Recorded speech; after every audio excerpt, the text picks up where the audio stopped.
just a bloke in a bar. What is up, ladies and gentlemen? Welcome to the DMP, but it's a different DMP. A different podcast has merged today. It's a Thursday preview show with the great Gurino. How you going, brother? I'm good, mate. Geez, fancy taking a holiday in round 10. Cat's in Bali too. It's unbelievable. Soft. What are we tired from? Like, honestly, very soft behaviour from Eddy and Tom. Like, listen, I'll cop Eddy. You know, he's had his first child, so it maybe takes a little bit to get used to that. I'll cop that. You know, not that I, ran away from Australia when I had my first child. I just kept on plugging on because that's the way I roll. Tom, though, on the other hand, I mean, I reckon he'd be about minus 50 days in the loo when it comes to sick days being used. Without a shadow of a doubt. Matter of fact, I reckon if he could go another decade with never missing a day of work and he still wouldn't be caught back up with the sick days. He's in serious trouble with sick days. Serious trouble. And I can report, Jeff Athletic as well has reported on a number of occasions that Tom loves a no-show. Oh, really? Okay, so I've got some inside goss on Jeff Athletic.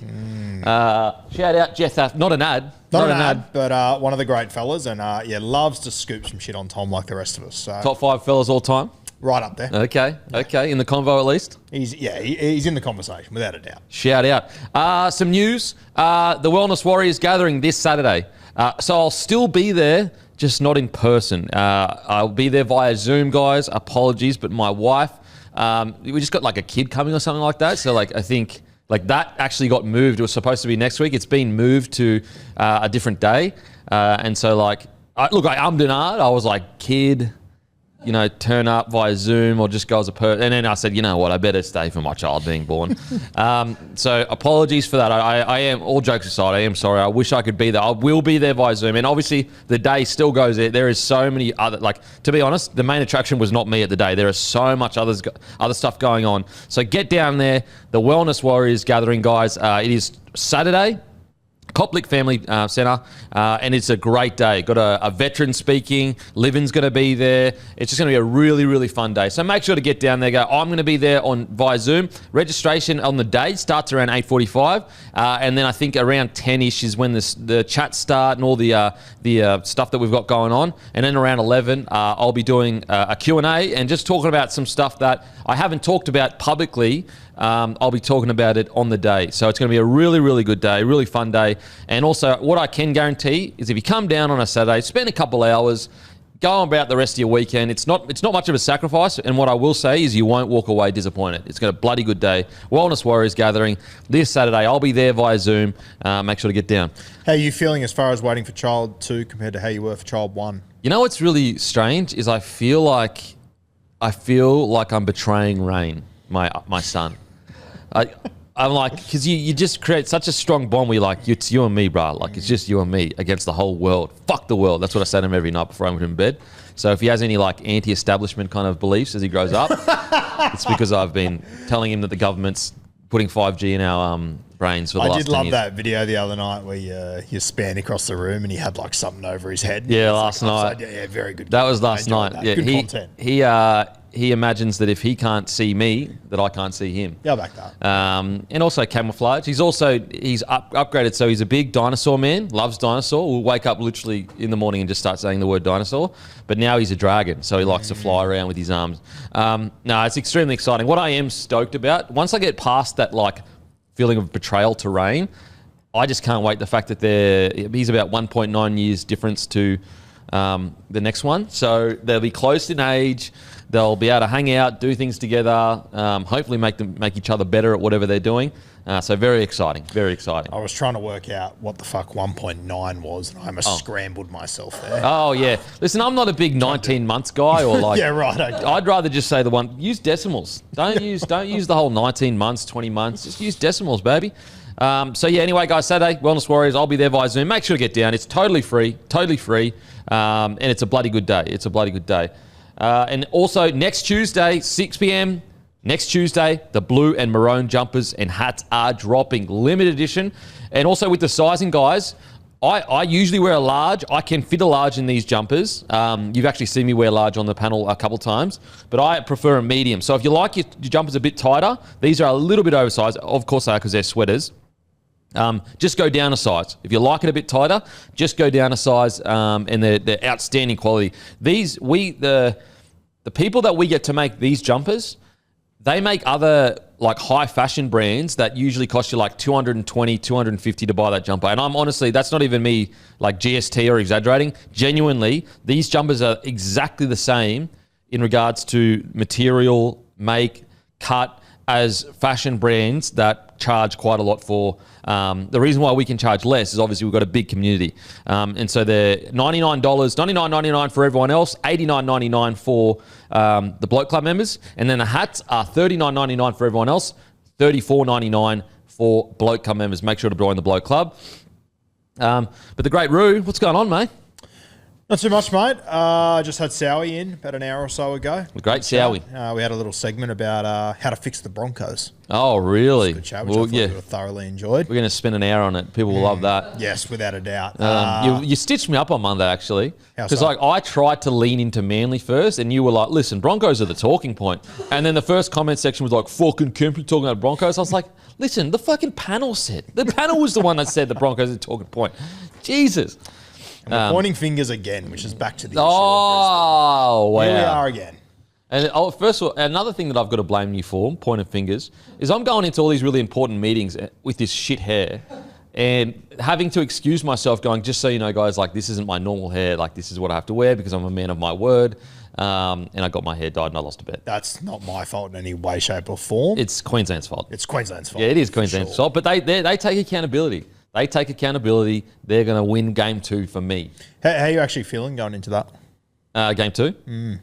Yeah, look, any Queenslander that sits there and is like, isn't nervous about the different like form of each side is kidding themselves. Like the New South Wales side is stacked, depth for days, and also they're all in form. Like, so of course you're going to be like worried. What I will say is, people already talking dynasty for New South Wales. Can we just relax? Just relax on the dynasty chat. Look, if you want to talk about, we're a real good chance and I'm really confident of winning game 2 as a New South Wales fan, by all means, you can talk like that. But the dynasty chat after one win, it's so New South Wales. It is so New South Wales. You have one win and it's already going to be a dynasty. Yeah, I think it could be a dynasty. I stand by it. I'm a big believer. I will say this, though, in all seriousness, heading into game 2, there's almost nothing more dangerous on planet Earth than a wounded Maroon. Yeah. Which does have me nervous. I saw today you're at about $3.10, which is just... I said we'd go to 3. I said we'd go to $3. $3.06 now. Yeah. No way.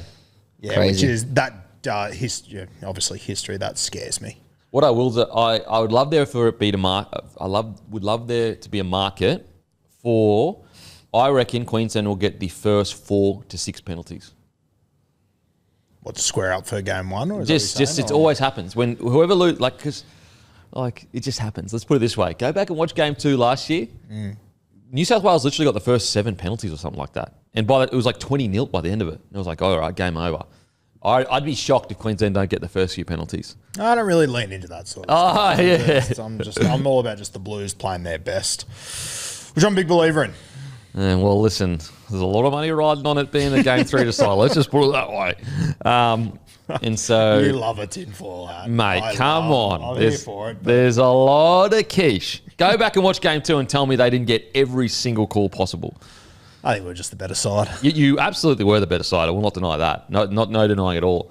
But also, just a quick tip for game 2 as well. Can we put the whistle away? Even if it makes Queensland get pumped 40-0, I just want to watch an Origin game. I don't want to watch a glorified club game. Because that's what game 1 was, a glorified club game. I'll be honest with you, when I listened to you talking about the game, after I watched it and I was all excited and everything, and, you guys were talking about how, the referees, the soft penalties at the start, mate.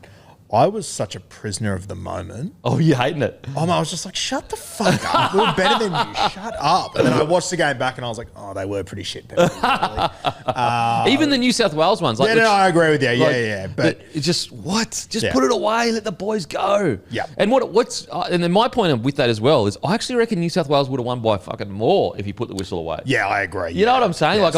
It's not coming from a place saying, oh, Queensland are robbed at all. Like, that's not the case. Like, that will suit New South Wales just rolling us. I think that game, and not talking about, you in particular, just in general, mate, I could not believe how differently everyone saw that game.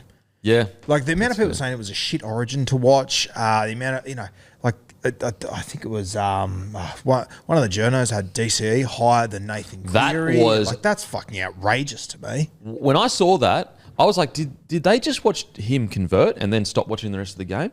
Nathan Cleary, outside of at times a little bit clunky, and if you take away his kicking, he was good. It was a good, solid game. I'd honestly give it a 6, 7 out of 10 from Cleary. Yeah, I would have even given it a little bit more. No one's probably been more critical of him in the Origin arena than me. Yep. I walked away from that going, I think he's maybe turned a corner. Well, he was I feel like dominant. He was more in control than he was ever super, before. he was super in control. Out of all the halves on the field, he controlled the game. Yeah, for sure. What are we talking about? That's the thing that frustrates me sometimes with Cleary. And I'm with you, mate. In the Origin arena, has he had his series yet? No, he hasn't. But I feel like with Cleary, the goalpost always moves. On one hand, they want a number 7 that has 7 try assists and just wins the game. On the other hand, if he goes out there and just controls the pace of a game, then that's not good enough. You know what I mean? It's at what point? Because he's had games where he's had those 2, 3 try assists, 3 line breaks and all that kind of stuff. And then he comes out in game 1, and if he converts, and I know it's kicking, but if he converts, I guarantee you everyone will be sitting here saying he had a great game. I think if he converted all those and we win, it's 30 to 8 or something, or 40. If we win by 26 or whatever, I reckon he goes very close to getting MOM in that. I really do. Yeah, I think if the scoreline was big, Payne Haas was fantastic, but if you win a game by 30 points, a front rower tends not to get it unless you score a try, you do something like that. I reckon he would have gone very close. So anyway, we cannot afford to be talking Origin. That's true. Sorry, just last thing. In game 2, 2022, Cleary scored 2 tries and had 2 try assists. And everyone was like, oh, yeah, but, downhill ski. Yeah. He's... That's what they're going to say this year. Yeah, the whole team was rolling, so... That's what they're going to say this year. If they win and he plays well, they're going to say, well, of course he did. They had a fucking way better side. Well, I've been critical of him the entire time, and I don't feel that way anyway, for what it's worth. Here's one. He had 10 tackle breaks in Origin. Yep. Show me the last time a number 7 had 10 tackle breaks in Origin. Just crazy. Anyway, Origin gets you it gets you. It gets you. Okay. Just quickly go here. Make sure to join the Bloke Club, guys. Let's draw the winner of the $1,000 of the person that's part of the Bloke Club and also is following Luke Camilleri, LDC_01. Make sure to give him a follow. It is less than a month away from us drawing a Mazda BT50 for one lucky winner currently a part of the Bloke Club. Join the Bloke Club at www.bloke.club. And you automatically, no strings attached, you go in the draw for free to win a Mazda BT50. And if you've been listening to the last few months, we have given away so much stuff to Bloke Club members, and literally all you do is join. You get discounts, prizes. I mean, last month we were giving away $1,000. The month before that, $2,000. The month before that, $2,000. And then this month we're giving away a holiday valued at $2,200 thanks to Coastal Letting Co. to just one lucky Bloke Club member just because they join. So make sure to join. All right, who is the winner of the $1,000 this month of the Bloke Club? I'm glad you talked for so long then because I had to verify that he's following Luke Camilleri, but the winner is Harry Ladner. Harry Ladner. We will reach out to you. One thing I will say, could we get a little video saying, hey, I won? Did we ask the other people? They were like, no. I think they said no. So if we could get a little video saying you won, that would be cool. It's like, we did just, give you $2,000. Could we just get like a little video? No, but anyway. So yeah, that's the winner. Harry Redner, did you say? Ladner. Harry Ladner. It makes sense. Lad in the name. I love it. There, you are the winner of the $1,000. Join the Bloke Club. Make sure you're following Luke Camilleri. He does massive giveaways all the time. Make sure you're following Aspley Mazda, who just released a snippet or a reel that has 7.5 million views, which is insane. Insane. Did you see Roasty's one? So he just essentially did Nwangani Tuwase scoring that crazy try. I did see that. And then just Roasty's face going, wow, pretty much. Love you, Roasty. And it was like 28 million or something. Holy shit. He got heaps. From memory, I think it's at like 70 or 80 million. I could be wrong, but I'm pretty sure. I'm pretty sure Roasty's, because he's a humble dude, has turned his views off. I'm pretty sure because it went astronomical. Wow. I think it went much bigger than that. I think I saw it is the highest viewed NRL clip ever. And I don't think it's close. And he's just got his big noggin at the bottom just going. I got a heap of followers off it. It was great. Oh, because did you put it up as well? Me. No, they just thought it was me. Yeah, I get pinged now if I put stuff up. Like I try to put up Ricky Stewart shotting his coaching staff on the sideline on the weekend. Got done for copyright. They're off you. Awesome stuff. Not like I promote the game or anything. Okay, where are we up to? Kangaroos coach Freddie Fittler has emerged as the number one contender to be the Australian coach. Should Mal Meninga take up the job? Cam Smith also been thrown up as a suggestion. Listen, maybe I'm biased, but I'm putting Smithy in straight away. Now, would I put around coaches around him that are currently in, the week in, week out of being, NRL coaches, assistant coaches and that? Yeah, for sure. But, mate, if Wayne Bennett isn't ready to go, because I think the perfect scenario would be Wayne Bennett does it for a year and then he hands the rein to Cam Smith. But if he's not available, man, I'm going Cam Smith. I tend to agree with you. Freddie's my favourite player of all time. I love him. But I think that Freddie is now... he's on there with Joey and commentary and they're laughing and they're giggling. I love him like that. I love him like that Selfishly, as well. I want him to just keep doing that. No, but I think he's transitioned out of coaching, in my opinion. I'd love to see Cam Smith get an opportunity to do it. I think that'd be unreal to see. So I find the Mal Meninga Perth one very interesting. Surely they put it together like a rock star assistant coach. It's got to be just a recognisable name for sponsorships and shit, right? Like that has to be the play. Mate, being a head coach in today's environment, it's more than a full-time job. It's like a 60, 70-hour-a-week job. Yeah. It is a fucking... Yeah, so you'd have to build a very good team around him, which I mean, they built a very good team around him when he was coaching the Maroons and whatnot. So it can be done. I think that's going to be an interesting little play there. You'd want to get the right person next to him from a coaching point of view, but even just from a getting players over their point of view, because Mal Meninga, to me, I hate Queensland, but he's a superstar. Yep. To this next generation, I know from talking to my brother and some of his mates, they don't. It's just an older generation. It's another dude. Yeah. He doesn't have the same gravity around him. And also, I think a lot of managers are aware that unless he has that staff around him, they're not going to say to their clients go over there because he's Mal Meninga. Whereas Wayne Bennett, you're going to be it's Wayne Bennett still. Yes. Yeah.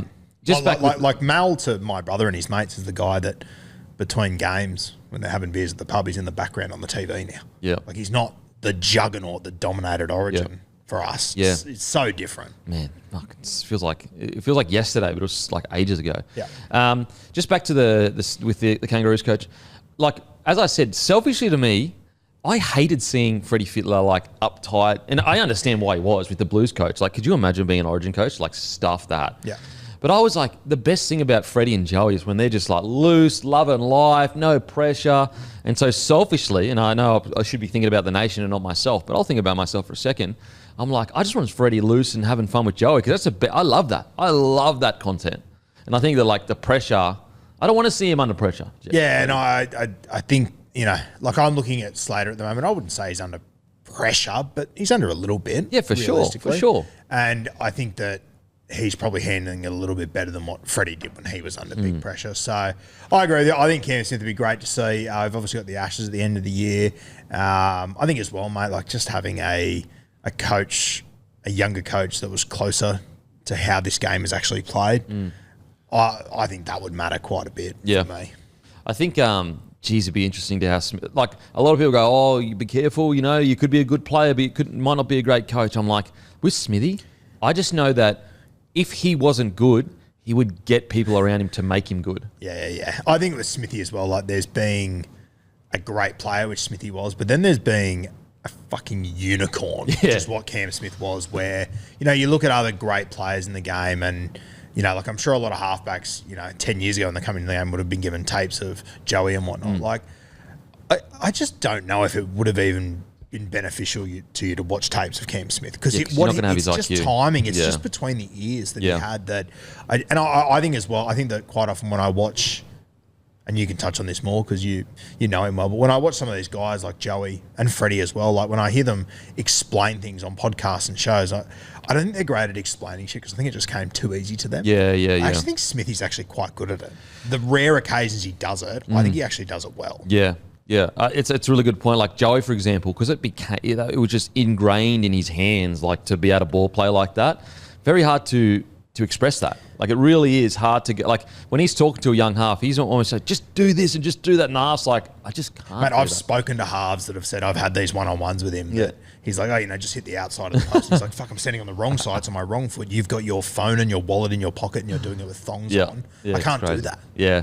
Whereas, like, Smithy was all just about purely mind. Yeah. Like, then that's a really interesting chat with Smithy quite a while ago. I was like, just ask him as a mate, like, mate, how did you just get better? Like, he won the Dally M Hooker of the Year in his last year. Like, he got better as he aged. And he said, because a lot of my game relied on my footy smarts, not my physical ability. And so I'm with you, mate. I think that whether it's a handing over from Wayne or whatever, I think, and also I think there's a real issue with this current Australian team. They've lost a bit of a connection to the Australian people, not through anything bad. It's just because, like, the international game isn't as big, and I look across to Samoa and Tonga, and sometimes I go, geez, I wish that we still had that connection to the Australian side where it meant that much. And I reckon a guy like Smithy, who was recently retired, could really re-engage that kind of love for the Australian side. The Kangaroos going on tour. I offered it years ago, but like, even like things like getting younger people to go over and tour with, like, because like what used to connect the old Kangaroo side with the public? They had journos touring with them. And like, now it's like, get some young people to tour with the Kangaroo squad now. Release the content, YouTube vlogs, like, just get to know the boys on a tour, having fun. I'll never forget, even with the World Cup, I love seeing like Angus Crichton taking photos in the kilts and all that kind of stuff. If you had more of that on social media, I think you'd get that connection back in. What do you reckon, Matty? No, I would be going Freddie I reckon those reasons. No. Well, I think, first of all, Freddie, like when you say bring the people back to the team or whatever, Freddie did that with New South Wales. He rode around on a motorbike for years to go through regional towns. Like, he's done that for the Blues before. He's coached the Junior Blues. He's coached State of Origin. He's a coach of the Prime Minister's 11. I just think it's a natural progression. I am not, no way am I saying no to Cameron Smith. All those reasons I agree with. I just think Freddie should be the next man up. And also, like you said, you're biased at the start, so it'd be unfair for me. Like, obviously, no Freddie from back in the day, so I probably am biased as well. But yeah, I'm pretty strong on that. I think Freddie would be a fantastic coach for Australia. And as I said, like the reason you just said, bring the people back, I reckon Freddie's so perfect for that. But yeah, I didn't like seeing Freddie stressed out either. So hopefully, yeah. There you have it. Let us know in the comments section, who do you think should be the next Kangaroo coach? Bloke Club sponsors this much. We've got Coastal Letting Co. They'll be giving away 7-night stay, 2-bedroom apartment in Surfers Paradise, valued at $2,200 to one lucky Bloke Club member. All you got to do is be a part of Bloke Club and you're in the running. And also go to Coastal Letting Co. A great site being able to go if you want to have a holiday somewhere, if you want to hire somewhere. Coastal Letting Co. is the place to go, and you can actually go through a link on the Bloke Club, and they're supporting us, guys. So if you are going to go on a holiday, instead of using someone else, use Coastal Letting Co. because they're supporting the Bloke Club. And also Crowd Property Capital, they're offering any Bloke Club member a $500 cashback for settled loan amounts between $450K and $750K. Reach out to Andrew and the team via the Bloke Club. Massive thank you to Crowd Property Capital for jumping on board. We appreciate it. So if you're in the business of, if you want to get a loan, I'm assuming it's a house loan or whatever, speak to Crowd Property Capital. And also, don't forget, guys, Good Day is now available at begoodhealth.com.au. And also they got the daylights. Use code DMP for 10% off. And then also if you pair that with subscription, then you will actually get 20% off. Okay, Turbo to Super League. Tommy Turbo is reportedly prepared to walk away from Manly if his re-signing means that they'll lose other players. Understood he'll walk away to Super League rather than play against Manly. Manly have reported open negotiations with both Tom and Jake for beyond 26. They have been unconfirmed reports that Turbo is seeking a 3-year deal at about $850K a year, and Jake is eyeing a 1-year extension for 27 for about $600K. They're going onto the open market at November 1. I love Jakey and I love Turbo, but I'm surprised that there is talks about 3-year deals right now. I think that they've got such a good relationship.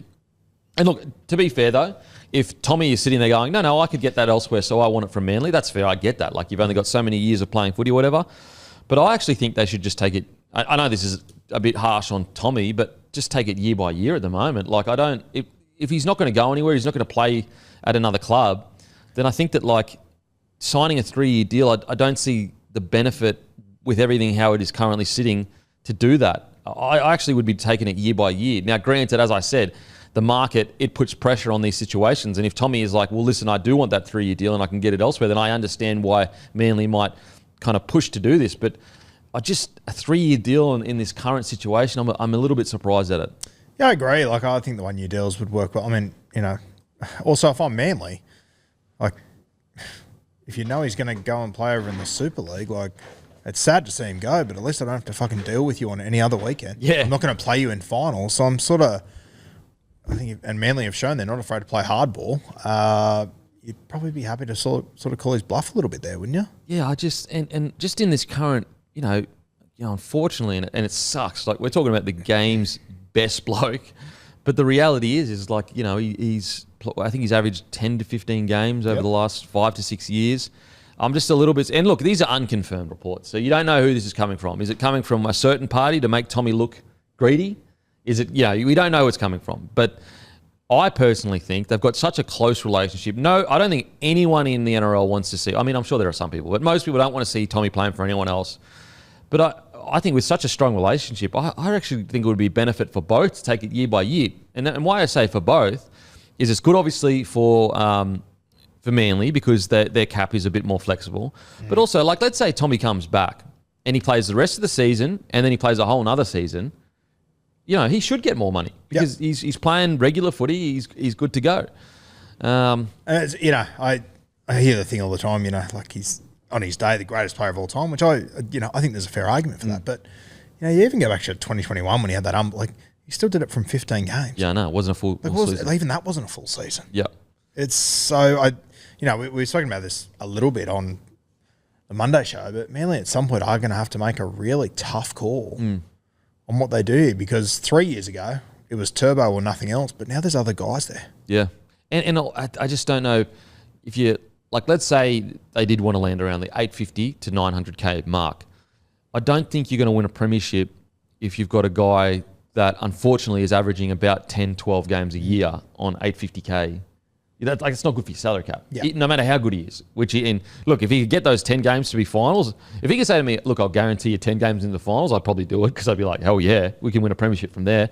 I'm just a little bit surprised that they're trying to, like, it sounds like Manly are worried of them going into the open market, but I don't think that they should be worried, because I think that they'd be silly not to deal with him in an honest fashion, because he would do that too. But B, like, this is one of those really rare occasions, unless there's stuff that's gone on behind the scenes. I think this is like one of the really rare occasions where I actually think they have earned Tommy's loyalty. Like, as the club. Yeah, usually I'm the opposite, where, mate, players don't need to show loyalty to clubs. They get thrown out all the time. Like, I think, and Tommy's shown it. There's been reports of him coming out saying he wants to take a pay cut to keep certain players. So I'm not saying Tommy's above that. I think he will. But it's one of those really unique situations where, like, he's been getting paid a mozza for a long time and they've stuck by him for a long time. And I think Tommy probably would say, if it's a year-on-year deal worth, 600-700K, like, I think he'd probably be open to it. Turbo to Super League is one of the most jarring headlines I've ever seen. Mate, if he went to Super League, he would do? Like, he's 28, I think, Turbo.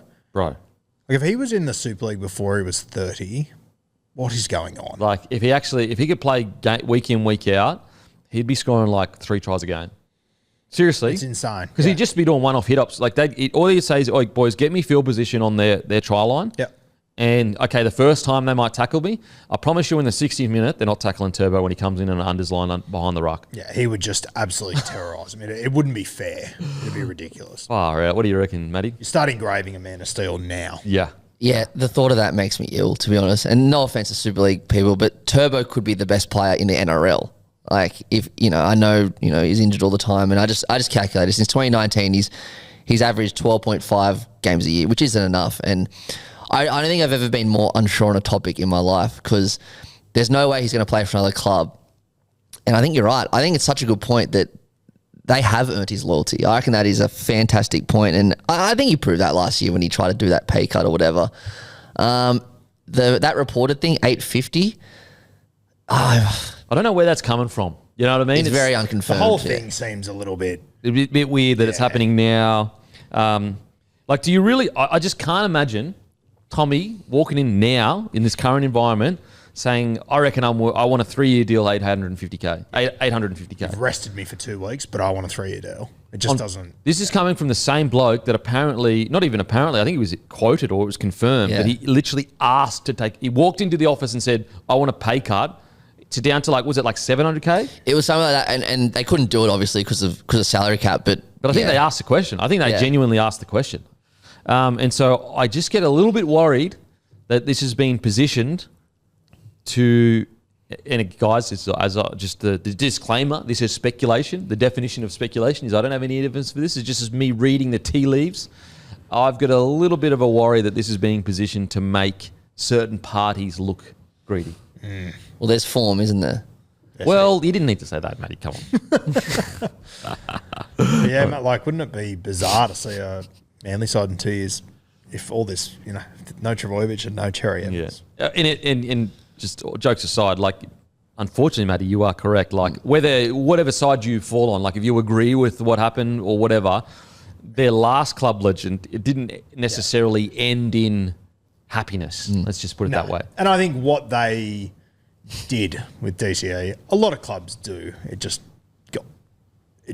got shown in the light of day. They didn't quite clearly. Yeah, because DC has the standing in the game to go, I'm going to go on 100% footy and say how I feel. Whereas most players, they're just like, listen, you can run your fake narratives. I'll just have to copy. I'll just wear it. Yeah. So that's the one thing I would put forward to Manly fans, and I know I can hear the comment replying saying I'm too pro player or whatever. But me personally, I find it hard to believe that 12 months ago, a guy that was willing to take a pay cut so much so that they asked the NRL for that pay cut is now asking for a 3-year deal worth 850k. Can I do a little experiment with both of you? If you're Perth and you can sign Turbo on a 3-year deal for 600k a year, do you say yes? 600? Yep. Yeah, absolutely. 600, I'll gobble that up. Sweet. 700? Yeah, I would. Nah, 600's me go. 600. 600's the highest you go as a new franchise. It's hard to build. Like it's just 10 games a year. Sometimes 800, Matty? For a new franchise? Yeah. I'd probably go up to 850. I'd probably go to 850. That's my ceiling, I reckon. Because I'm treating it like this. I want him essentially almost treat him like a backup gun young guy coming through. That's how I want to treat him in the cap. Not that that's how he is, but you know what I'm saying? Yeah. Because, like, for example, there are guys playing in reserve grade that are young guns that are on like 400-500k. So I'd be like kind of treating him like that. Like, it's really good if we have him, but I'm not going to build my whole team around it. It's a tough one. What would you do? Oh, I'm a punter, so I'd take a punter and I might get the world's best player for a year in my first season and win a comp. But I know you'd be signing yourself up for trouble, but I'd be willing to probably go to the $1 million mark to get him. Wow. Jesus. And you know what's crazy? I just think I would look at the upside. Yeah. Oh, no, mate. If he's playing, it's, mate, $1 million and what else? Because I think that's the other reality of the situation is that, like, we haven't seen him in any other system as well. Like, if I could take a $1 million gamble to start a franchise, it'll make a splash if nothing else. I would do it personally. It's the problem that Manly face, if Tommy was even a speck of a worse bloke than he is, like if he was just a normal bloke and not the world's best bloke, he could easily say, give me $1 million or I'll go somewhere else. Because there are other clubs that will go, we trust our sports science to get that bloke on the field. And so, geez, yeah. But me personally, as I said, if I had to bet on it, I think Tommy is getting positioned here as a bloke that, is asking for 3 years, 850k a year, when in reality, I just don't see Tommy doing that in this current environment. Yeah. I'd be very surprised. And also, it's the timing of it all. Like, Tommy wants to stay at the club so much. Why is he walking in now for the like? I reckon Tommy would say, yeah, we can wait till next year. Like, sweet. Like, that's okay. Of course, if, we're working honestly. Guys, this week's Menulog hungriest player is Charles Nickel-Klukstad. Use code CNK, $7 off Italian this week. And speaking of hungry, big shout out to Mancini's at Belford on Menulog, serving up mouth-watering bolognese straight from family roots in Napoli. Napoli.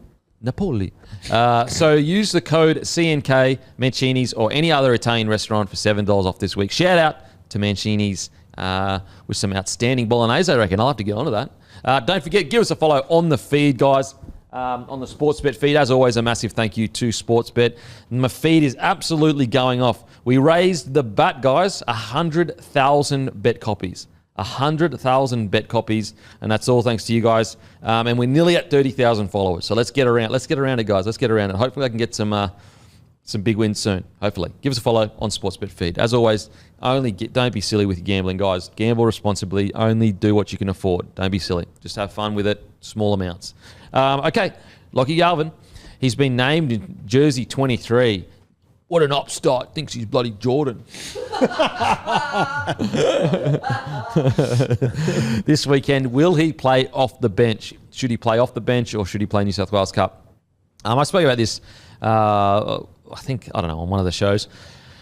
And I just think, like, spare me the whole he needs to earn this jersey. Like this, because if he had to earn the jersey, he'd be in reserve grade for at least half a year. If he's going to earn the jersey in reserve grade and they're the number one team in the competition, he'd be in friggin' reserve grade for half the year. So I reckon skip that nonsense. Get him on the bench. He's been purchased because you believe he can take you to the next level. Get him on the bench. Obviously, you can have him on the bench for the next, few weeks or whatever. But I think when it comes to about 5-6 weeks before final start, maybe even a bit longer, then you ease him into that position that you feel he's going to play, and then you just build from there. What do you reckon? It's going to be 50,000, 60,000 people there on Monday. If they don't play him on the bench, fuck that. What are we doing? Yeah. We're in the entertainment business. Put Lachlan Galvin and rip the Band-Aid off. It's just happening. Do it. You've turned this into a 3-week circus of how he has to play. They're playing against Parramatta. The narrative is perfect. Yeah. Put him on the bench. I don't know how long he'll play. I don't know what position he'll come on. I do think it'll be interesting though, mate, because I look at this and I look at Galvin, his career so far, and I've said this on the show before. The football he's played in first grade, everything has been built around Lockie Galvin. Yeah. It's been the Lockie Galvin show. He's coming into a really good system here. For me, I want to see him go out there on Monday and just make his tackles and fit into the system. But I think based on what we know of Lockie Galvin, I think a lot of fans will expect a big moment, chip over the top, do something special. Honestly, if Galvin goes in there and does his job and I don't hear his name, I'm okay with that. Mate, 100%. My biggest concern is exactly what you're alluding to, is that Lockie Galvin arrives there and says, no, I'm the man still. Yeah. It's still my team. And almost feels like he has to do something. Yeah. And I think you've seen that a little bit. Like I think Dylan Walker's perfect at it. And obviously at the age that he comes off the bench and he just understands his role when he comes off the bench, that it isn't to blow the world away. It's just to add that extra 1 or 2% to what they do in the middle. It makes a huge difference. And I think Galvin's role will be similar here. I don't think he needs to blow the world away. But, when you're 18, 19 and you got 50,000 people booing you and screaming at you, it'll be a really good test to see where he's at and the impact the Bulldog system can have on him straight away. It's funny, and this is me selfishly. I remember on SEN, 6 weeks ago or whatever, I got a Parafan call up and he was pissed off and saying that I was bullying him, and I get told I don't go hard enough on players. Anyway, so he just was like, you guys in the media are, talking nonsense, and what did he even do wrong and whatever, which is fine. That guy can have his opinion. But that guy was a Parafan. Wonder if he still has that opinion.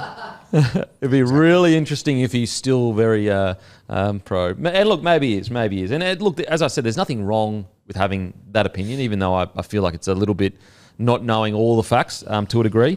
But I think it's a really good call-out rule of he's been the man in a side that's struggling for weapons, because you're in the West Tigers in the bottom of the table, but also essentially being told whatever you want to do, you do it. Yep. His biggest challenge now is it is not that at all. Your job is you fit straight into the system, and then when we get in good ball, you've got a little bit of room to play Galvin footy that you want to play.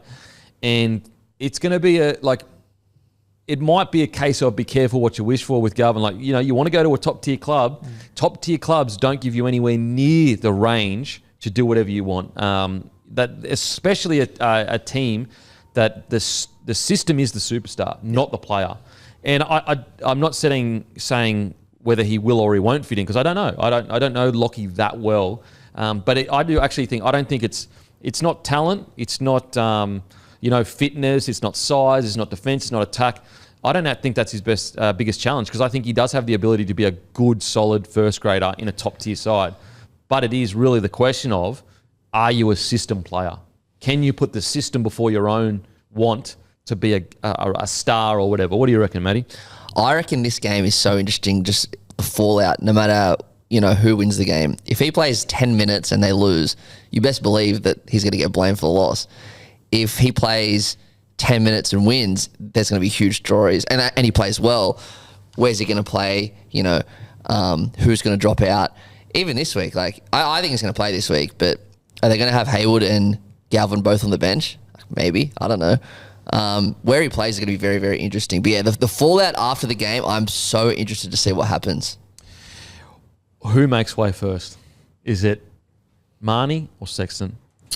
I think for Galvin, it's Sexton. I think in 6 weeks' time, I think Hayward will be the 9. I think Galvin will be the 7. Okay, and Burton will stay at 6? I think so. And Sexton will be Rezzies, you reckon? Yeah. Tough He gig. can't go on the bench. He can't. Yeah. I think Canterbury he's done really well for them. I think it's very harsh, but this time last year, he wasn't the first grade halfback. Guru, do you think that Marnie will play on the bench then? That's the one I don't know about. Let's talk about money, because the great Gus Gould, the whole furore about, saying, we're not interested and blah, blah, blah, and the best TV you could ever watch. There's one thing that Gus has always delivered. It's good TV. Oh, the Gould father is back at work again. So apparently Reed Marnie is no longer going to be at the club in the next year. After a couple of weeks of saying that, because apparently Reed Marnie's manager came to them and said, is there an extension there? And the Bulldogs needed some time. So he said, yeah, you're more than welcome to go look elsewhere. A couple of weeks later, Gus Gould is on his show saying, you know who would be good in the Queensland side? It's Reed Marnie. Reed Marnie should be in the Queensland side. So Reed Marnie will be good in the Queensland side, but he's not going to be at the club next year. Make it make sense. The great Gus Gould. I'll tell you what's a player in demand, a player in a Queensland jersey. That's a player in demand. Yeah. One of the greats. Truly one of the greats. I embrace the circus. As I said this on my, weeks ago.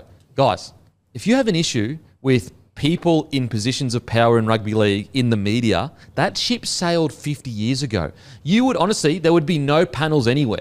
All of your favourite shows right now would have literally no one on it. Yep. Literally no one on it. And yes, Gus is the biggest person in all this because it's Gus Gould. He's the biggest person in rugby league. But mate, as I said, that ship sailed so long ago. He without sin cuss the first sown, Guru. Haven't you heard that? Yeah, I think more and more it's storylines that make sport. It's the best. It is what it is. Take me as an example. I have not watched a game of NBA in probably 5 years. I listen to podcasts every week. That's crazy. crazy. The storylines. Yeah, the outside drama around of it. And I'm a rugby league nuffy like us, but I'm sure there would be people that would be involved in rugby league that wouldn't watch every week and that would just tune in for all this shit. Yeah. That would have ridden along to watch Dill Brown sign with Newcastle, DCE, Brandon Smith. And how long ago does all that shit feel? Oh, mate. And in 8 weeks' time, Galvin's going to be in Canterbury jersey. We're going to be used to it. We're going to be over it. And there's going to be something else shiny for us to talk about. Yeah. It'll be Fionu will be killing it in his position, or the Tigers are struggling and that's the drama. There'll be a someone million. will sign somewhere else completely different. KP will do something. Perth will do. There'll be a million new things to talk about. That's the crazy thing. We've got a new team coming in the comp, and we're not even talking about that anymore. And Origin. Yeah, and then when you get used to that new team, there's going to be a new team. So it's going to start all over. Yeah, PNG in a whole new country, backed by the government. I thought look. He's a shaker and a mover, baby, and I thought it was it's just fun. He's angling, and he believes Reed Marnie should help Harry Grant in the 9 jersey or the 14 jersey. And what does that help? It helps you if you've got a person that you're trying to move off your books. If he's playing Origin, obviously that drives his value up. It's much easier to move him on. Now, there were whispers. I don't know how serious they are, but I read a report that maybe North Queensland, if they could get him for the right price, I don't mind Reed Marnie in North Queensland.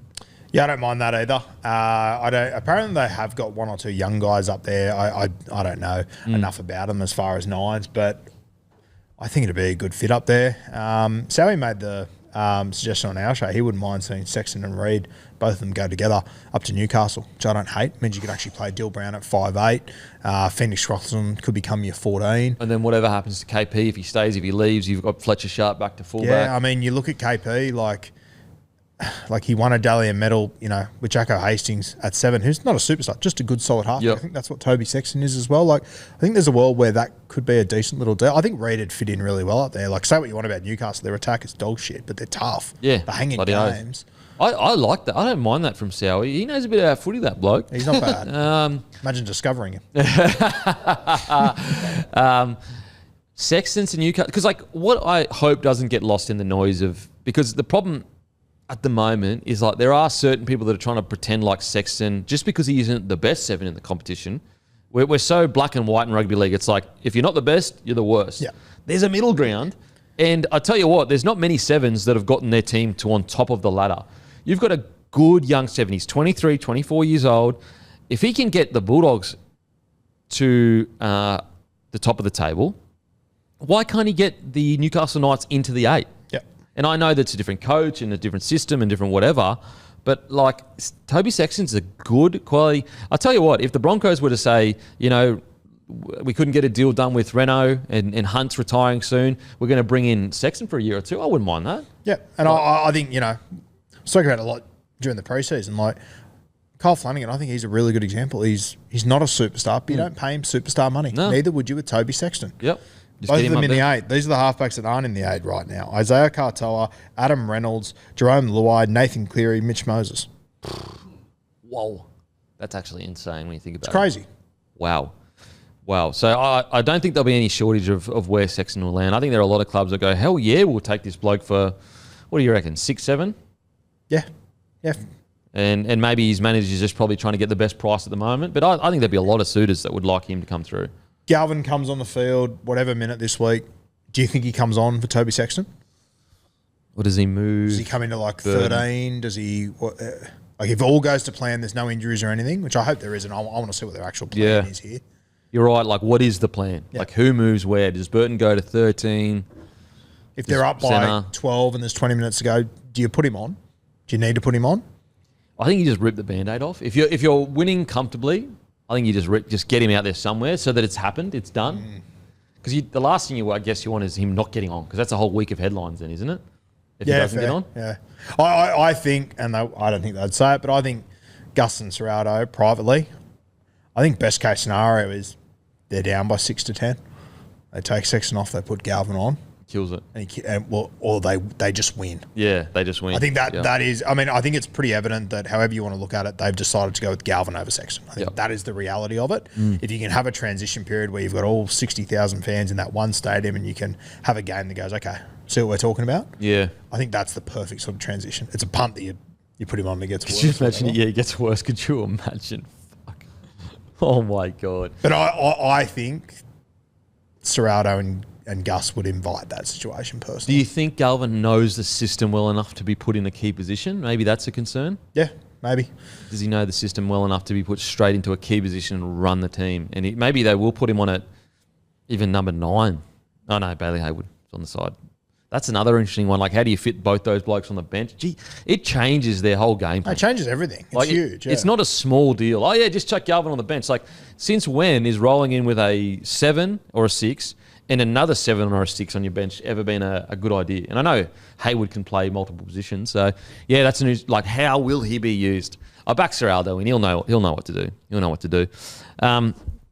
Guys, that segment was brought to you by August One. That is right. It's a data-driven social media and marketing company. They actually helped us. August One cuts through the noise with quiet ease, providing relaxed confidence of high-level expertise and experience.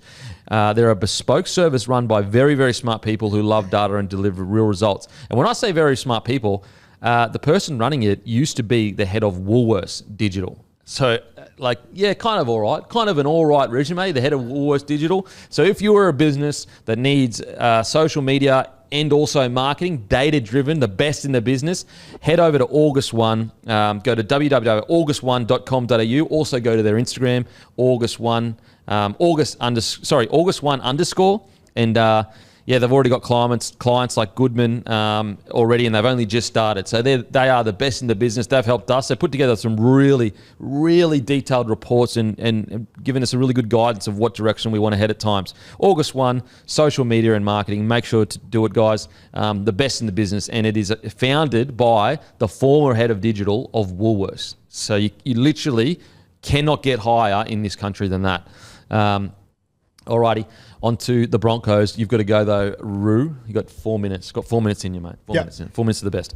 Adam Reynolds dismissed there were dramas being interviewed ahead of his 300th game. It's all external, he reckons. He's been reportedly offered a 1-year extension. What is your thoughts right now on the Brisbane Broncos? Yeah, look, it's hard to sort of go in too deep when you're not inside those four walls, but I don't know, the whole chat around everything, sweet, we're good. Please. Yeah, I was a bit surprised. I was like, at least acknowledge the fact that you've won one from 7. At times when things weren't going perfectly last year, I thought Adam Reynolds handled it really well. The way he spoke, the way that he backed the club up. I'm just looking at the moment. Reynolds, whenever I hear him talk, he's not filling me with any confidence. He definitely does look like he's saying the right thing, but there's no pizzazz. How he's push saying behind it isn't delivering it at all. He seems quite flat with it. Yeah, he seems quite defeated at the moment. Which is unfair on him because he might be like, mate, that's literally just how I am right now. You know, we are reading quite heavily into body language and, but it's just, it's kind of like the Adam O'Brien situation to a degree where it's like, it's hard to not listen to Adam O'Brien after a game. He was a bit better on the weekend, but like, you know what I mean? That game a couple of weeks ago was like so flat. You're like, he's saying all the right things, but he seems quite flat. I even I can't believe Ezra Mann was out there doing that interview. I was shocked beyond belief. What fucking good is there to come out of that? Shocked beyond belief. I thought that was so poorly handled by the Broncos, unfortunately. And then on top of that, you've now got, that quote that he said that's been put out there. Everyone's getting stuck into him. And then you've got Reece Walsh slapping back at people on social media. It's just like, fuck. Can we just go internal and just win a game of football? Honestly, the fact that they allowed him to do interviews like that is like we put rookies on media bans. Yep. Like, just get him away from all that. Get him focusing on rugby league. Like, he doesn't. Why does he need to do media? Like, he has enough on his plate already with the severity of what happened in the last couple of years that he does not need to be doing media. And if you are Brisbane, honestly, what is the best case scenario to come out of him doing media after that game? Literally nothing. What could possibly come from it that's good? Nothing. Like, nothing. It doesn't help anyone. And, I'm with you, mate. I thought I couldn't believe what I was, just insane. I'll pose this to you because one thing that I've been a bit surprised at, and I believe that the Broncos should back Madge all the way. So I want to be extremely clear on that. They should back him absolutely all the way. They should give him time to build what he needs to build. But I'm pretty mind blown by the amount of people that are just like, it's totally okay if they bomb out and don't make the 8. I think that, yes, I'm a believer in Madge, and I think that, you could back him all the way. But also, it is a coach's responsibility to be able to adapt to different teams. Whether you agree or disagree with the way this younger playing group at the Broncos handle themselves, that's irrelevant to me. But at the same time, as any good coach, now, I spoke about it on Monday about that list, ticks and crosses and all that kind of stuff. If I'm Madge, surely you go, okay, what I'll do is, oh, shit, sorry, got to pay my rego.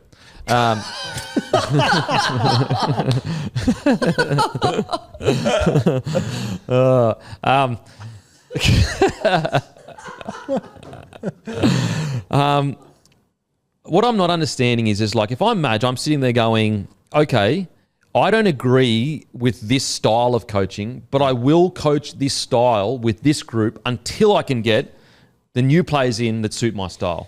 I'm fully not on board with people that just go, if they don't make that, that's all right, just blow the whole place up. It's like, hang on a sec. At the start of the year, it was, mate, Madge comes into this roster, they win the comp. That has changed, and that is not okay, in my opinion. Yeah, mate, I'm all over the place on this because, to be honest with you, when I was sitting here on Monday and you said, Madge has got to maybe bend his coaching just to get a few wins on the board, like, mate, I was driving home and I was thinking about that, just going, what the fuck has happened? Like, this is the Brisbane Broncos. Like, they went as far as to sack a club legend, Crazy. to bring in the New South Wales Blues head coach. Kiwis coach, record winning as well. They were second in round 5, and now we're in round 14. And, mate, to hear it come out of your mouth, which I don't disagree with you, but just to hear it was so rattling. Yeah. It was like, oh, maybe Madge, don't do what you're great at. Just lean the other way, and then we'll work it out later. It's just like, this is so backwards. But like, what's the alternative? Yeah, but that's what rattled me the most. Yeah. I'm like, fuck, it's actually like, on the surface, it sounds ridiculous. Yeah, it sounds ridiculous. It's right. It sounds like you're giving in to a team. It fully sounds like you're giving in. Yeah, but I want to be clear, that's not what I'm doing. I'm going, okay, if this team completely blows up and comes in the bottom 4, who is going to want to come to this club? How does he recruit the people he needs to recruit? Yeah. Like and also there are going to be just a bunch of people that just blame him no matter what. Whereas if he can just squeeze some kind of ability out of this tide, just get him into the 8 and then begin his process of bringing people in, I think that's just going to be a better method. Like, I just think that's going to be a smarter method than burning it to the ground and going, I just don't know how you recruit. Like, look how down they look as a side. Who wants to go to that club right now? Oh, well, and especially once the guys he doesn't want leave, they're going to talk to. 100% they're going to talk. It's going to be the most negative view on. You're only going to hear their version of it. Yeah. Like, he's not going to come out and defend himself. And so that's what I'm like. Right now, he's in between a rock and a hard place. It's okay, I go down swinging with my principles and what I want, or I just adjust slightly, get the best out of these guys, but still get what I want. Because the key is how do we get what we want in the best way possible? What we want is a Madge coach side that's one of the mentally toughest sides in the competition. I don't think you're going to get that if you blow the whole thing up and you're on the bottom of the table, because everyone's going to be like, I don't want to go there. Look how unhappy that joint looks like. It looks like a fucking absolute shit fight. I think the hard thing is too, mate, like when we say blow it up, like it's literally, you're going to have to blow the whole fucking thing up. The whole thing up. And not just the playing roster. The club gets blown up. And I was about to say, there's more than 1 or 2 personnel in there that you go, that's the problem. You're probably into double digits, realistically. Like, well, Serraldo. Yeah. You need to Serraldo, where he walked in, he essentially moved on a whole squad. Yeah. Again, the problem though is that, like, the difference, there is difference in the Serraldo situation, because Serraldo walked into a side where they were essentially a reserve grade side on paper, like, to a degree, and that's coming from a guy that was reserve grader, so I don't mean any disrespect. Whereas when Madge walked in, I'm sure he said, well, I can get this team into the top 4. We should have. Yeah. I'd hope. And so that's where I think that it bend in the short term to get what you want in the long term. The higher they finish on the table now, the better recruitment he's going to have, in my opinion. The worse it gets, the worse players are going to be like, I don't want to go there. That looks like a very sad place at the moment. And honestly, it looks like a sad place at the moment. It does, mate. I think the Titans beat them this weekend. What do you reckon? I've got no confidence. I don't know. That's what I mean. Like, if you had asked me this 4 weeks ago, I said we're going to bounce back and towel these blokes up, but I don't have faith that will happen, because this team on paper looks so flat, so down, so disconnected, that when I hear Reno talking about how we're so connected and everything, I'm just like, mate, that can't be true. Yeah. You can't play like that and say that everything is fine and there's no issues behind the, like. I would have, and it's like, I really love Reno and what he's done for the club. That's why I think that he actually should take the Tigers deal, mate. You did your job. You got us to a GF, mate. Get out now. Don't you take all the shit that's about to happen at this club, because you got us to a grand final. But I would rather him just go, yeah, it's a tough time right now. We're adjusting to a new regime and we need to fight through this. That would have been much more honest, in my opinion. I think with Reynolds too, you find yourself in a unique situation where, like, you always want to leave a club better than when you arrived. It's a shit fight now, but it's much better than when you arrived. It's still better. It's so much better than when you arrived. Yep. Just quickly before Guru has to go, Matty, what do you reckon, mate? Isn't the Broncos just a black hole at the moment? There's a new story almost every day. Like right now, in the last 2 hours, there's been Kamikametha is linked there, which that's a positive, but Selwyn Cobbo potentially dropped this week. I don't know what you guys think about that. But obviously he's off contract, so there's all that to deal with too. It just every second day there's just a negative story coming out about Brisbane. It must be frustrating to be a fan. Like, yeah, I honestly kept my faith a little longer than others. I think leading up to the Dragons game, I was a bit like, oh, surely they were right. I was with you too. Leading up to Dragons, I was the same. I was like, oh, this will be fine. This will be fine. That was the game, the Dragons game. That was tough. And obviously last week was horrid. But who knows? Like, I reckon this is the week that they'll bounce back. But I tipped them last week. I tipped them the week before. I've been wrong for the last 6 weeks, basically. So who knows? What are your boys' thoughts, though, about, like, let's imagine this scenario. Let's say we've got an NRL player. He comes to a club and he's in a key position. We'll just say 7. And he's got a style of playing. And then the club says, we don't have the team that suits that style. We need you to play a different style. And that player says, nah, not changing. We'd be like, hang on a sec. If you're a good NRL player, you should be able to adjust to your team. Why do we not have the same thought process for coaches where there should be a number one style of coaching that they enjoy, that they believe wins them a premiership, and that's what Madge's hard style, tough, be there for your mate, all that kind of stuff. But surely there should be other ways that they can coach that can not necessarily get to a premiership, but get the best out of their current group. Yeah, and I understand where you're coming from. I think what makes it hard with the situation is that you've gone from Kevy to Madge.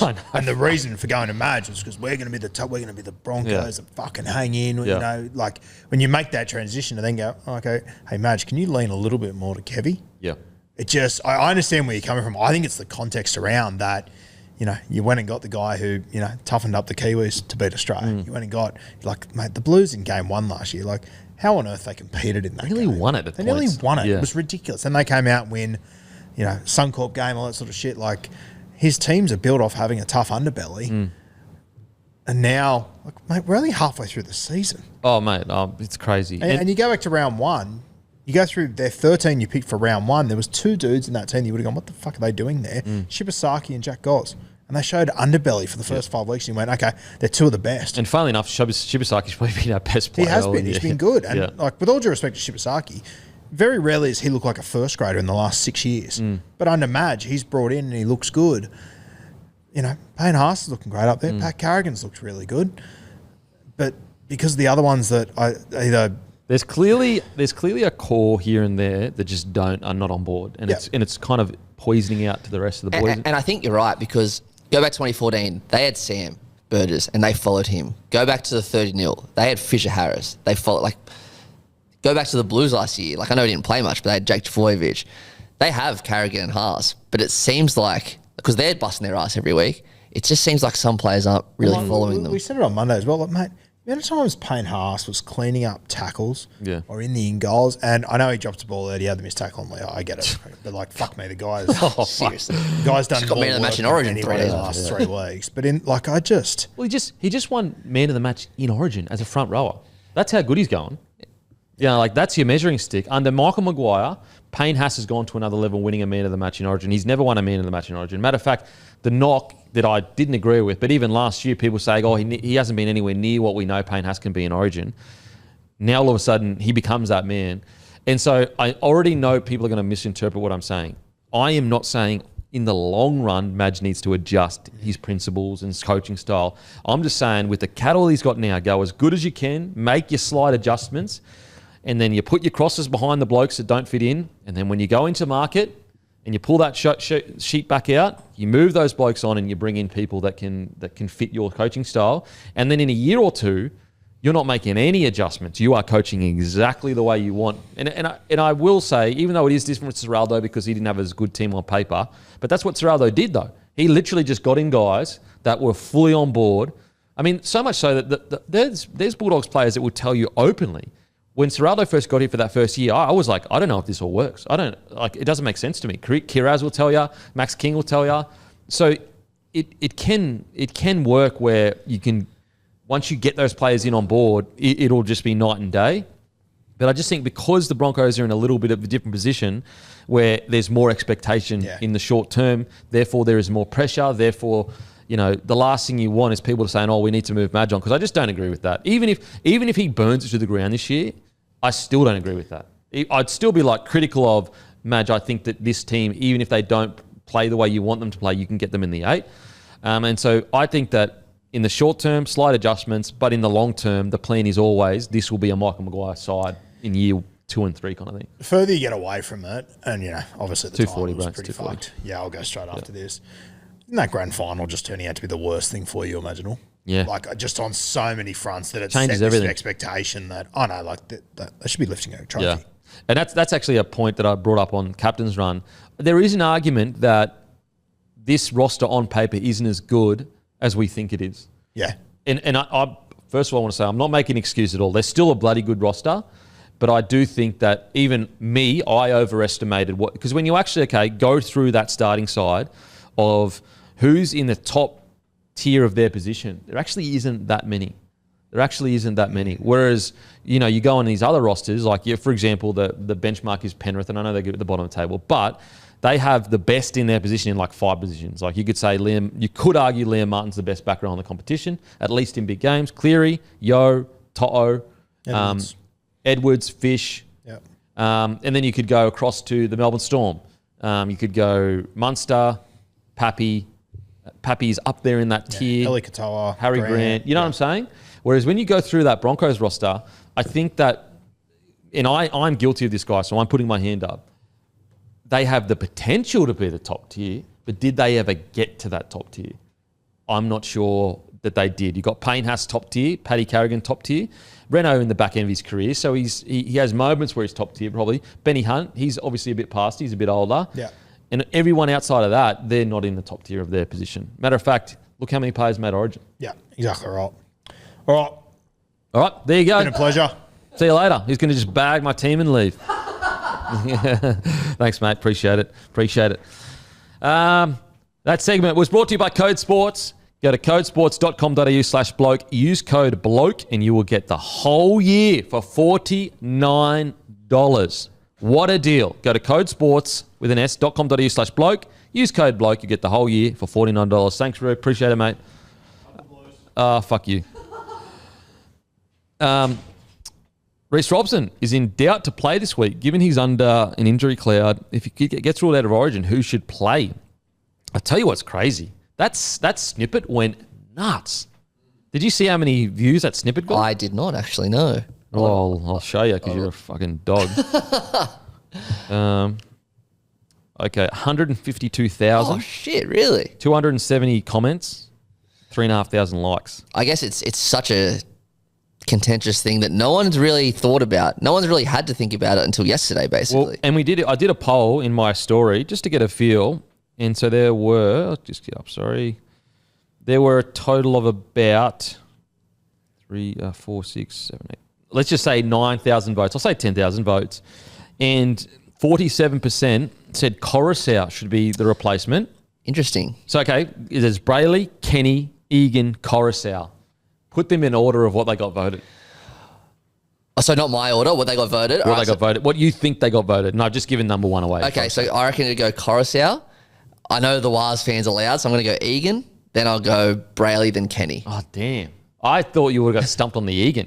Mate, Egan is second with 26%. Yeah, in my opinion, he's fourth, but the Waz, they love him. They love Egan. I remember they made noise about him a couple of years ago, so yeah, I'm not surprised. I don't mind the Egan shout. Not to play 80. If he was going to come off the bench, I could definitely get around that. And we spoke about this yesterday on the Captain's Run, so apologies if we're repeating ourselves. But I just think, and Kenny's the least voted, but I just think like you're about to head into a decider. And some people have said like, oh, what's your knock on Appy? I want to be clear. There is no knock on Appy. I love Appy as a bloke, but as a player, he is arguably the best attacking 9 I've ever seen in my life. Genuinely. Like, genuinely the best, some of the best attack I've ever seen. Now, his defense is good. It's good, but if there is one tiny downside, it's his defense. But it doesn't mean that it's bad defense. It's just not as strong as, say, a Reece Robson. So I'm not saying he's a bad defender at all. I'm just saying that, like, put it this way, if his defense was the best in the competition, he would be in every side number one starting because he's the best attacking 9. Yeah. And so I just think in Origin, with my 9, when you've got Cleary and when you've got Moses and Edwards, I lean more towards a purely defensive 9 that just shovels the ball off the ground to the 7 and 6. And I know Appy can do that, but I'm like, but you're wasting his best talent, which is creative around the ruck. Like, and you know, there've been some people say, oh yeah, but what about if there's pressure on Moses and Cleary, then Appy can take over. But I'm like, I've got enough faith in Cleary and Moses that Mate, they've had pressure on them before. They should be able to adjust. They shouldn't be so rattled that they need the 9 to take over. And also, look at game 1. Like, you think there wasn't pressure on Cleary and Moses there? And so I'm a massive fan of Appy. It's just, if you could find a way to have, like, I don't know, let's say Harry Grant and Appy were in the same state, I'd absolutely go Harry Grant and Appy as a combo. Oh, that would be frightening. That would be crazy. But just it's that 80-minute hooker that Kenny, Brayley, and Robson offer that's really important to the rotation of the New South Wales team. Yeah, I love Appy. Like, mate, he was part of our grand final team 14. I loved him when he got picked in Origin a few years ago.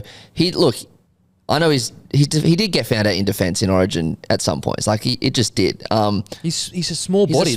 He still can hit. He still has great line speed. Like, there's no denying that at all. Yeah. But he is naturally just a smaller body, so it's harder for him to win that contact at times. Not every time, just sometimes. Just the way this Blues team plays, and I mean this with all the respect, but I wouldn't even think about Coruscant or Egan. For me, it's Brayley. Brayley's my pick. I think he's got the best service. His defence is incredible. I think he came up with Robson as well, and they were a 1-2 punch in a lot of the junior Blues teams there. So Brayley over Kenny. I go Brayley over Kenny. Okay. I don't think Kenny... I completely agree with your points, by the way. I didn't even consider Kenny before you spoke about this yesterday on Captain's Run. He's not having the greatest year, but he's put in the last 3 or 4 years, which is a big tick. And you're right, he's got those combinations. His defence is great. I wouldn't be upset with Kenny. I think Brayley deserves it. I think Brayley, as I said, his service is so good.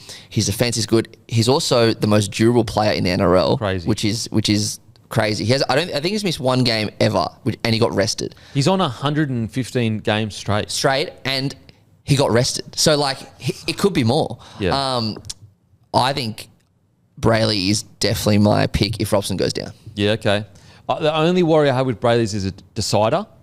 In the Kenny combination with Cleary, where there is no hesitation. Whenever Kenny rolls into that dummy half, he exactly knows where Cleary's going to be and exactly how Cleary likes it. Yep. And I just worry, if I had a whole series, I'd be going Brayley because I'm with you, mate. I think Brayley as a 9, I have him ahead of Kenny. Yep.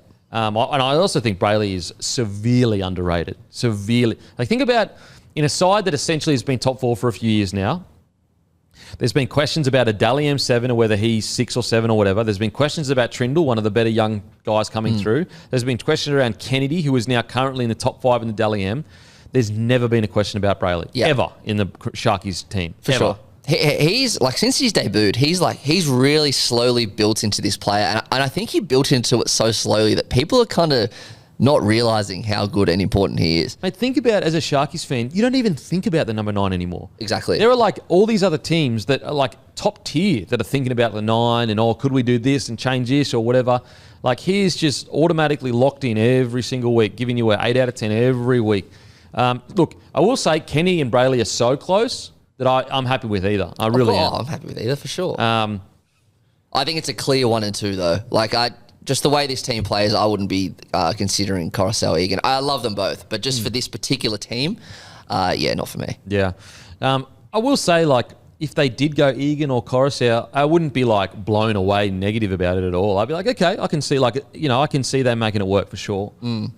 So it would be cool to see Egan. I love the story of Egan. He did grow up playing with Cleary, I think, through the junior grades. At the very least, he was at Penrith. Yeah. He's had to work really hard in his game, and he's super crafty, far out. And his service is smick. The only worry I have, or not the only worry, but the main worry I have is he tends to find himself getting, like, injured sometimes. He gets tough for his own good. He loves a HIA. Like, he hates HIA, probably. Sorry, I worded that horribly, but you know what I mean. Like, he gets HIA a bit. It just... Well, he's too tough for his own good. He puts his head... Like, he's too tough for his own good sometimes. Yeah.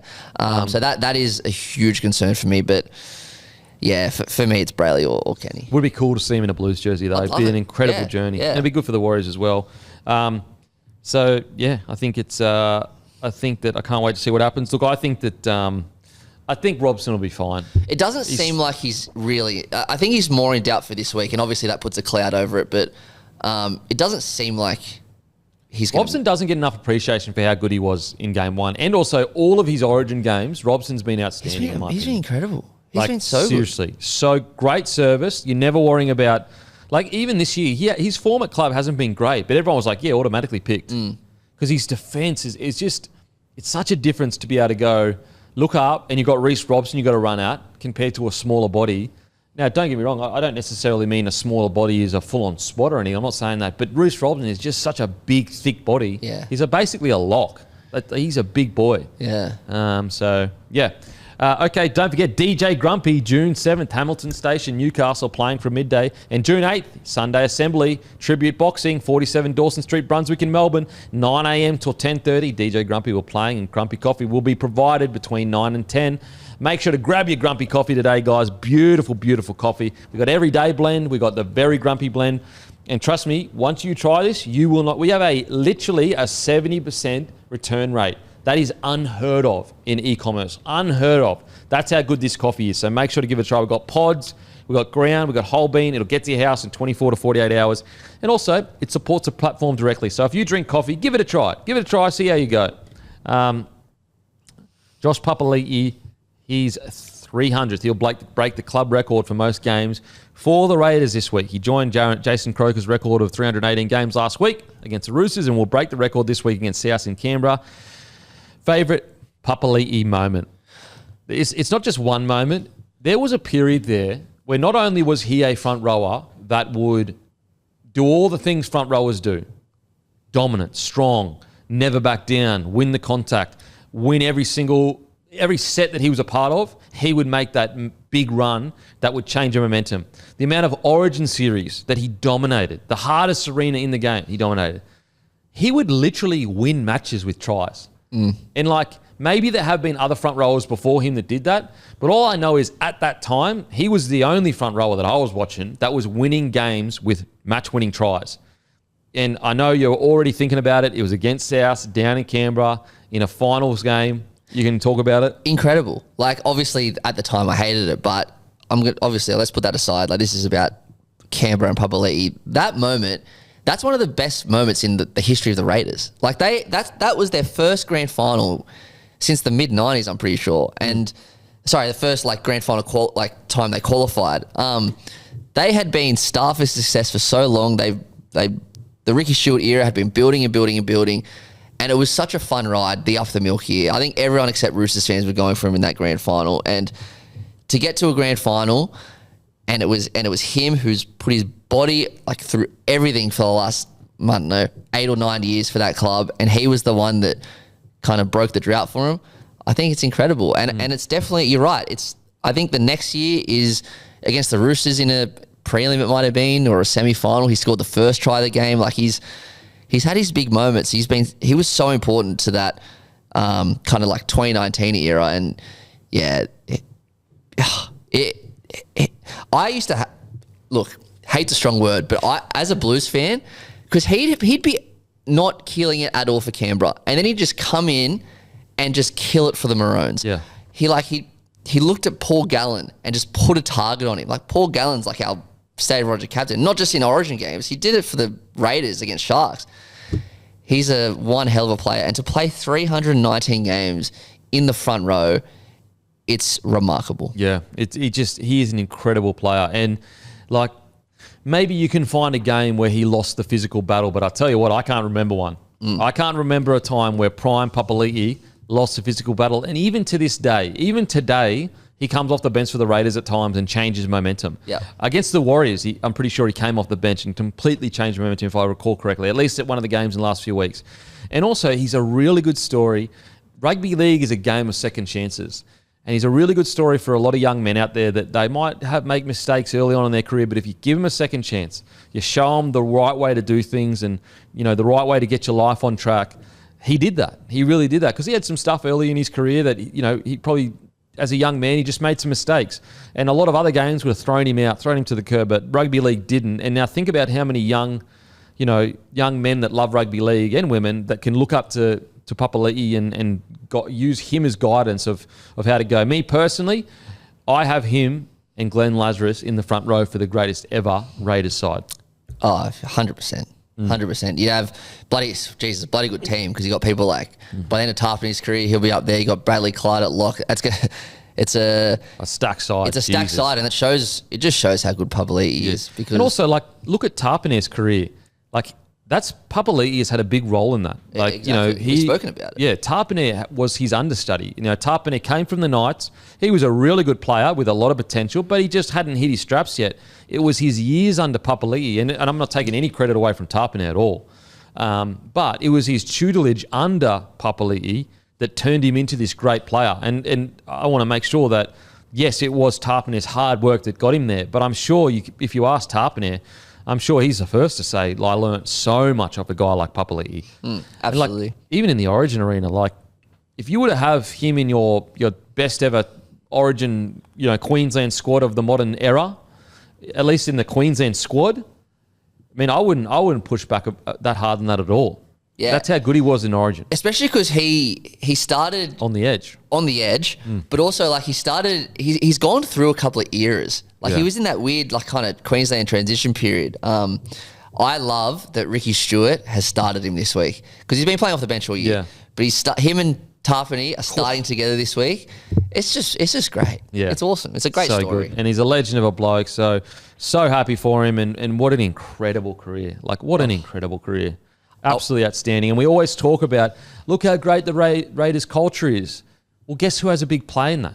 It's a guy like Papalii. He's a huge reason for the Raiders culture. Like this new and improved Raiders that we see right now, all these players came up under Papalii, and guys like Croker, all those boys. And so he's a huge reason why the Raiders are at where they're at. There's a huge reason why everyone goes, man, I love the Raiders style of rugby league. I love the fact they never give up. I love the fact that they're always underdogs, but they seem to get the job done.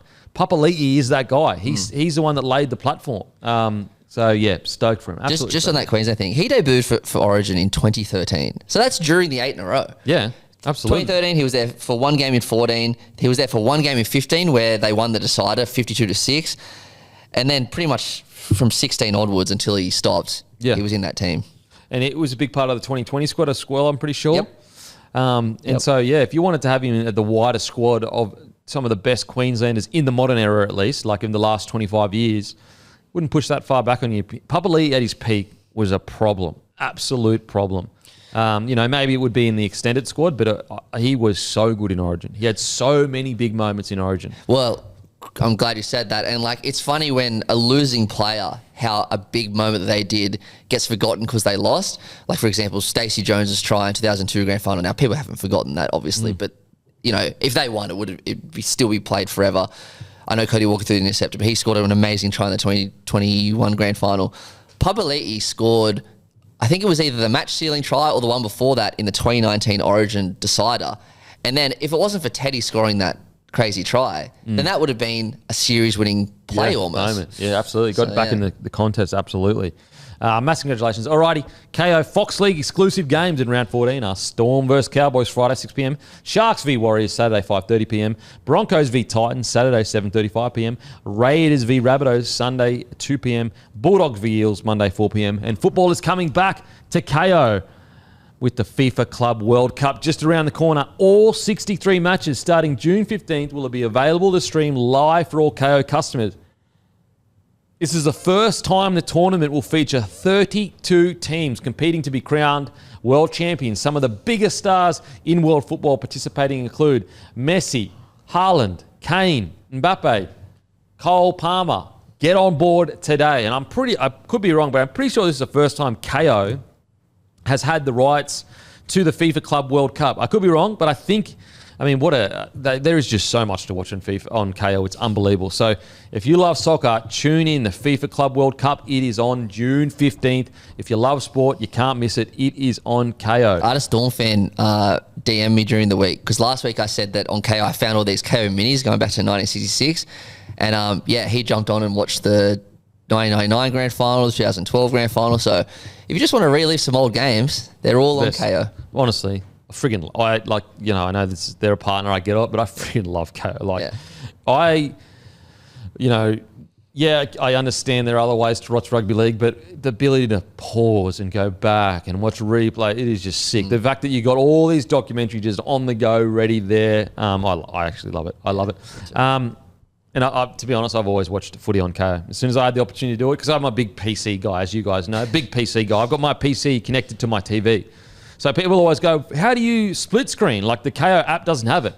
You split screen if you use KO through the Internet Explorer Chrome, Google Chrome. Yeah. That's how you can watch UFC there and rugby league there at the same time on your TV screen. It's the best ever. The best ever. So good. Alrighty.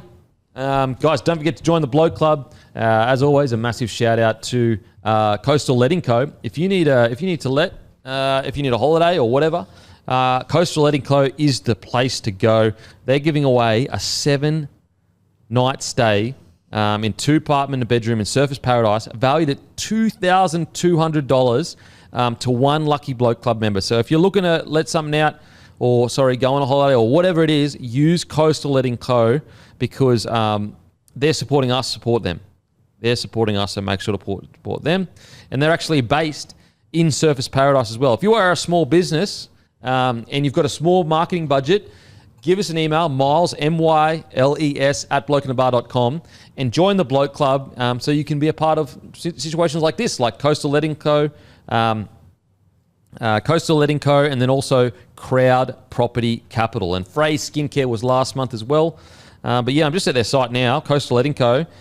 Basically, if you just search, you've got 10% off direct bookings at Coastal Letting Co. You can just search when you want to arrive, where it's at, and Gold Coast accommodation. Discover everything you've ever dreamed of, all right here. We offer a range of well-maintained apartments across the Gold Coast for you to choose from. With 30 years of tourism experience, continual apartment maintenance and upkeep, competitively low rates, and 24-hour guest service allows us to remain strides ahead of our competitors. So, Coastal Letting Co., guys, get around it. They're getting around us. Okay, it's time for the segment at the end here, which is tipping. Don't forget, Saturday, I'll be there via Zoom, but the Warriors gathering at Koplik Family on the Gold Coast grounds. Make sure to get down there. Registration starts about 8:45. It's a great day. You will not regret it, guys. Seriously, it's going to be an outstanding day. A feed, hang out with me via Zoom, obviously, because of having a child. Okay, tips. Newcastle Knights versus Manly Seagulls. What are we going? Manly. Storm v Cowboys. You know what? I don't reckon Storm will win. I don't reckon Cowboys will win, but their price is outrageous. It's outrageous. $4.75. Are you kidding me? Come on. Give us a follow on the feed, guys. Take you 2 seconds. Get around me. Dolphins v Dragons. Sorry. I'm all over the place. Dolphins. Sharkies v Warriors. This would be a great game. I think Sharks... I think Sharks fresh off the bye. I can't believe Warriors are $2.63. Yeah, I don't know. I would have had it like... It's a tough week. $1.70, $1.90, something like that. Yeah, pick them. Broncos, Titans. Broncos, $1.32. Yeah, they're not backable, are they? That's insane. Like, it's tough. The Titans are good value. Look, I think I've thought this every week. I think this is the week the Broncos pull it together. Okay. Raiders, Rabbitohs. I'm nervous. I love that South's got their left side back, so I'm going South. Tigers, Panthers.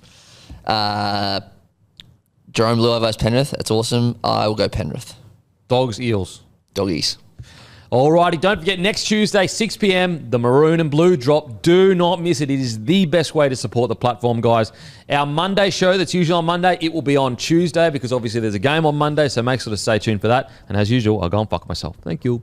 Imagine what you could be buying instead. For free and confidential support, call the number on the screen or visit the website.